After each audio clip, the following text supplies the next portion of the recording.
Welcome to another episode of Uplifting Interviews with Total Strangers. We've got Tanner on board. You there? Tanner, shout out. All right. Civil engineer. Yep. Heading to the airport.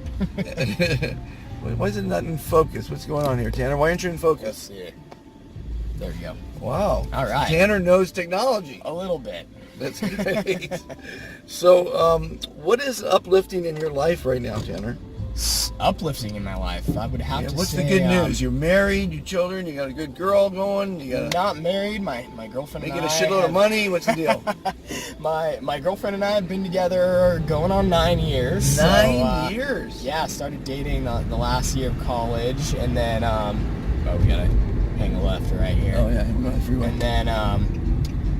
so we started dating our last year of college, so she is a constant uplifting feature in my life. I also have 10 nephews and nieces, so... So no pressure to get married from mother, father? Oh, there definitely is. Or is she a fiancé at least? Not a fiancé. Not even a fiancé? We talk about it. We're happy with what we have right now, though, so... Because marriage isn't just a piece of paper. Yeah. I was with my wife for 7 years before she decided she wanted to get... it didn't change anything, you know? You're committed, you're committed, you know? And that's how we feel, and it's, for us, I mean... It's more about the wedding. Why do we have to have a big wedding? We'd rather put that, sort of money towards a house or something. That's a lot of money nowadays. It is. It sure is. And so is a house in L.A., so... My son just put an offer on his first house. Oh, that's cool. He had a condo. Yeah. Which is quite a house. Uh-huh. And it's $799 in Atwater for a house. That's not, fabulous, but... Yeah. It's not a teardown. It's interesting how everything's changed too. Because I grew up in Burbank, just over the hill. Atwater and some of those areas right over there. It was like, hey, don't drive through there if you don't need to. And now there's some of like the hippest neighborhoods to live in. So. Well, I lived in Venice at 56. Oh wow. And that was the worst area of Los Angeles. Yeah. It was the dregs of society. Artists lived there. But oh my God, artists. It's to me that's always been something that makes LA too, is having those kind of areas with art and just unusual characters that are going about life in a different way than a civil engineer, I guess. Yeah. So it's all interesting to me. So yeah, my girlfriend is definitely an uplifting feature. My being back in Southern California and closer to my family and some of my friends. I will say one of a huge thing right now, except for the fact that it's in the shop because a stranger actually backed into it the other day, is my motorcycle. So, what kind of motorcycle you I have a 2016 Triumph Scrambler 900. Oh, Triumph, okay. And I love riding that thing through the valleys and up the coast and through traffic. You go through traffic. I don't commute since I manage Northern California. My commute is flying up there quite a bit, but when I'm home, I'm working from a home office, so I really get to just ride it for leisure, which is nice. I love motorcycles, but I love the freedom a motorcycle gives you. Oh yeah. But when you put a helmet on, it's like even less than having freedom. I guess I don't know anything different since I've never driven a motorcycle without a helmet. Oh my God, it's such a thrill. I mean, in the alley or something, but I haven't been to been in a state where I've been driving a motorcycle without a helmet. So that's something that's definitely brought me a lot of joy in having as well. That's great. Yeah, motorcycles are a lot of fun. Although it scares the heck out of my family. So yeah, I was I risked my life quite a few times. Yeah. One time I'll never forget. I was working at the Whiskey Go-Go. Oh. Yeah. And we had the Mystic Nights of the Oingo Boingo there. And we're the only band to ever do a 2-week stint at the Whiskey. Oh, yeah? Okay. So one night, I jumped on my motorcycle, and I was drunk. And I fucking laid that thing down on Sunset, man. all the way home, just balls out, risking my life. And I was living in Venice, and I parked the bike, and I said, I fucking made it. I was like, damn. I shouldn't have lived through that thing. That's definitely something you probably do when you're young, and you learn, I probably shouldn't have done that. But boy, was I did get away with some major thing. I got to tell you one story about motorcycles. Yeah. And you'll love this story, and it's the absolute verbatim truth. So my buddy who introduced me to my wife, his name is Jean-Marie, passed since then. Oh. Yeah, he took his own life. He was very, very successful. But at the end of the day, why are you doing this? You have to. Why are you working so hard to make so much money to live in a? He had all the toys, all that stuff. He cashed it in. Anyway, so he wanted to drive my motorcycle. We were stinking drunk. We got drunk at the 74th Air Squadron, in Van Nuys. At the airport, you know that place? And so he's going fast, and we get pulled over. Both of us are drunk. Neither of us had a driver's license, and the bike wasn't currently registered. Oh, man. And so I'm saying to the officer, because I wasn't driving, I'm saying, no, I'm sorry, officer, but I'm young, I'm traveling around, working in theater, and I guess I was bragging, I'm single, I guess I was bragging. So he took that as a bragging thing to me. He said, the exact words, he says, oh yeah, I don't have any fun, I'm married. So he's probably saying it sarcastic, right? Yeah. And so I said verbatim, I said to him, and my friend just about died, I said, what do you mean you don't have any fun? Your wife's a lot of fun. I said that to him. My friend practically shit his pants. Oh, man. Going to jail, right? Yeah. I mean, what a stupid thing to say, right? Guess what happened? What happened? Nothing. We didn't get a ticket. They let us go. Really? So did he laugh about it? The moral, I don't remember him laughing at the time. But the moral of the story is, I think they let us loose because it was the most outrageous thing they've ever heard. Yeah. And I'm telling this story 40 years later, 38 years later maybe, right? Because it's so outrageous. Yeah. And I guarantee he's still telling the story. Oh, yeah. I mean, even though back then, what blew it for most people is there was a cop who let someone go that was drunk. Yep. That person got in an accident and sued the police department for not arresting them. Oh, yeah. That fucked it for everybody. Yeah. Unfortunately. So now, it's they don't catch any breaks, Yeah. But I can't tell you how many times that one time I'm driving my wife's daughter to Mammoth. Yeah. We're all smoking dope. There's 3 of us in the front seat, and I'm drinking a beer. Yeah. And I get pulled over. Oh man! So I hand the beer to her daughter. Yep. And she hands it to the guy, and he hands it back to her, and she hands it back to me. I go, what good is it to have you guys up here? Nobody know what to do with it. So I put it on the floorboard, and there was a joint on the dashboard right there. Oh man! It's already smoked, but nobody was paying attention to it. Yeah. So the cop pulls us over. Driver license, please. So as I'm reaching, you turn back to get the license, right? Yeah. He reaches in, I don't see it, and grabs the roach. Oh. So as I'm giving him my license, he's cupping the roach in his hand. I'm looking at his hand, it's got the fucking roach in it. He says, please step out of the car, please. Oh. So as I step out of the car, I knock the beer over and he sees it. He grabs the beer and puts it on the roof of the car now. And we're on the freeway going up to Mammoth. And the cars are going by, and I'm wearing cowboy boots. And the guy goes, okay, we're going to do the sobriety test. And I said, officer, let me preface the test first. This is an incline here. We've got cars going by, and these are cowboy boots. So it's like I'm giving them the reason why I'm going to fail. I have a lot of things going on here that might lead me to wobble. Exactly. Yeah. And I guess I passed the test. And so now he's holding the joint in one hand, and beer in the other hand, and he's yelling at me. He goes, if I thought you were under the influence of these things, I'd arrest you right now and bring you to jail. And I'm thinking, slapping him and saying, what are you, a fucking idiot? The joint's smoked, and the beer's half drunk. He's like, what's wrong with you? Thinking? Right? Yeah. But I didn't say that. This time I did. That was good. Yep. And I got a ticket. I got a little ticket. We went on our way.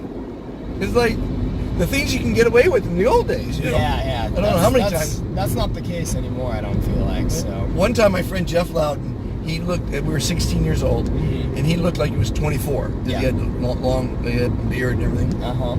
He buys a 6-pack of it for us at a 7-Eleven. So we immediately get busted. And the cops busting us were owners of the 7-Eleven. Yeah. And we said, well, why are we being arrested? Or why are we being busted here? Well, because we're buying liquor for a minor. And we said, he is a minor. And so they realized that by calling the police in, because they were undercover or whatever. That they called it on themselves. They're busting themselves. So they poured the beer out and said, get the hell out of here. That's another lucky break right there. Oh, and it goes on. I gotta tell one more. Yep. Oh man, I shouldn't be revealing these things on to the world, but no, I can't even tell that one. That was too bad. That was too outrageous. You know, Nice. broke every law. Yeah. It was my friend's Corvette, and we were speeding, and oh my God, it was an amazing story. You got a lot of traffic stories. A lot of traffic. Well, I got stories on every. Name a subject right now, and I'll give you a story on it. Oh, Any man. subject. Just give me any kind of subject. Like you were saying earlier that you build. Yeah. Build water these tanks. Water tanks. I built a silo. Yep. So if you would have mentioned that, I would have. But just many things. Work, So you're- relationships, whatever. You said you were out in Iowa. I was in Muscatine, Iowa. I was Iowa. hitchhiking around the world. That's cool. At 17, I just left my foster home and said I need to see the world because college was not going to be my thing. Yeah. I had struggled through junior and high school because I didn't have a real primary education. Yeah. Because we traveled so much as beatniks, Yeah. painting and paying for rent with paintings, and so many elementary school.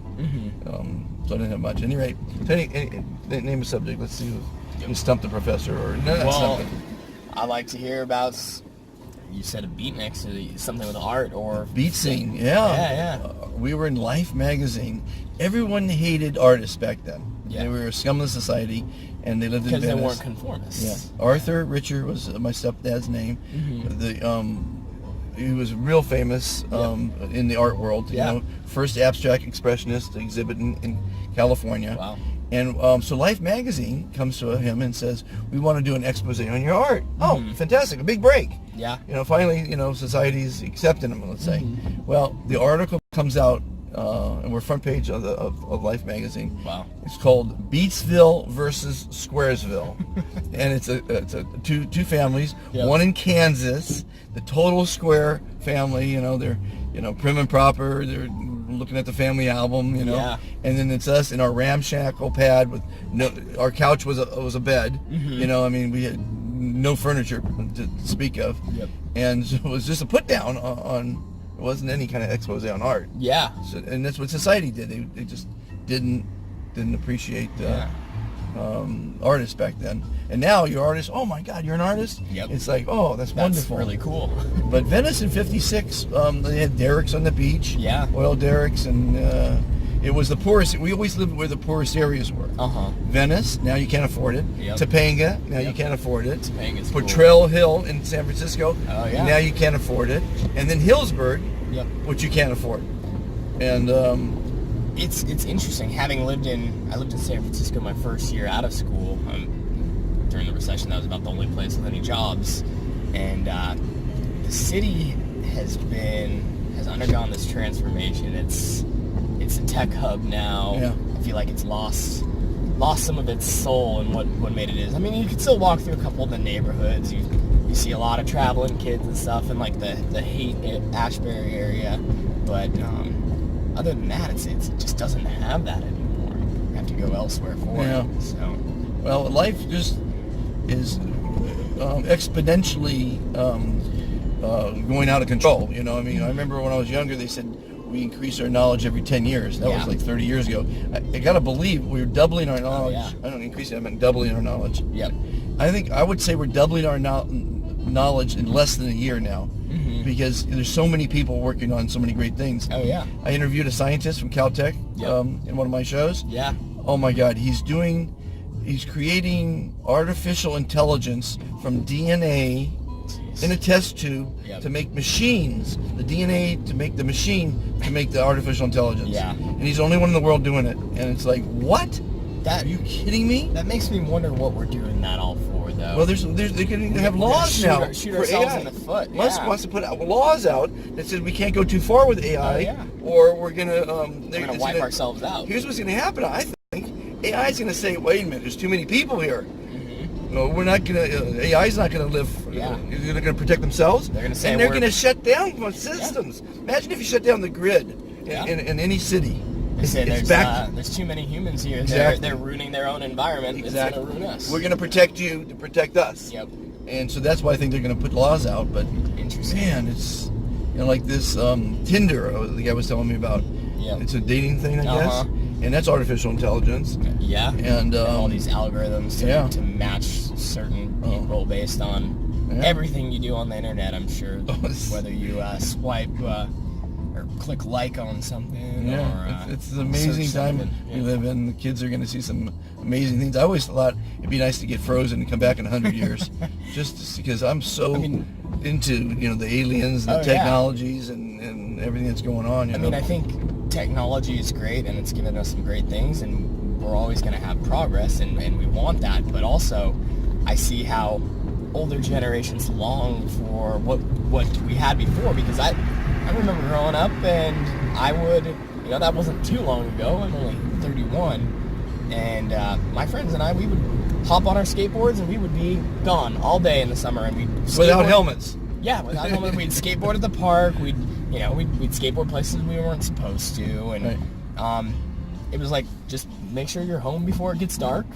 And now I look at a lot of kids, even my nieces and nephews, who are great kids, and their parents try to limit screen time and stuff, but a lot of kids just want to sit there with a device in their hands, and they're babysitting devices now. Yeah. They give the kid the little phone, and they watch a movie, and they're just transfixed. It used to be like, here's a pack of Skittles as a reward. Now it's like, oh, here, you get to play on the iPad for the next hour and a half or something. And it's sad, because I feel like desocialization is what it is. Yeah, the human interaction is being taken out of a lot of things, which is, when I did Lyft rides, usually to and from the airport, I always enjoy meeting these really different people. I've had folks from every country you can think of, every background, driving Lyft or Uber for different reasons, and I'm having a ball. I meet 10 people every day. Yeah.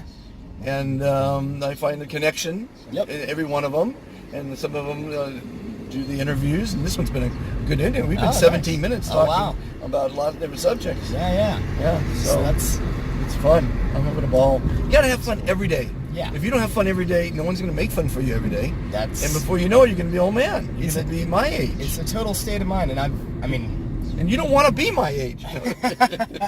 Unless you think like me. There we go. Yeah. Different thing. No, I grew up, without, we had a house in Burbank, but my parents had bought it way back when. We didn't have a lot of money, and so through my 20s, I focused a lot on work, and was always nervous about, I want to make sure I can always pay the bills and do this and do that, and I finally reached a point in my life where I've done a lot of self-reflection and just said, hey, what's it all for? What's important to me? My family, my friends, experiences. And so now, if I have something going on and I get the chance to get away and get up into the mountains, or I went hiking in Pinnacles last weekend with a couple buddies. So you're reading the average, because the average person doesn't get it till they're 50. Yeah. You got it early, and that's real important. I've heard of too many people that are, living for retirement, and then here comes retirement, or they don't make it to retirement. They have a massive heart attack right before. Yeah, exactly. It's that's my theory of hell. Yep. You only have so much time on the rock, Yep. and if you're thinking of the future, and you don't live in the present, or you're living in the past, you're screwing it up. Yep. And there's too many cool things here that I want to see with my limited time, and one day I'm not going to be able to walk 17 miles, so I might as well do it now. Tanner, you got it together, buddy. I'm trying. I met a 16-year-old girl the other day, interviewed her. Yeah. You got to watch that interview. Okay. She's brilliant. Yeah. I can't believe it. It sounded like myself talking, because I'm a modern-day philosopher. Yeah. And I got lots of great advice, and she's saying the exact same things I tell people. That's great. Orthodox Jew. Just so together. It's like, wow. To have that sort of wisdom early. At 16. Oh my God. Yeah. So I had to ask her, you must travel a lot. She goes, yeah. Traveling is what broadens the horizon. You know?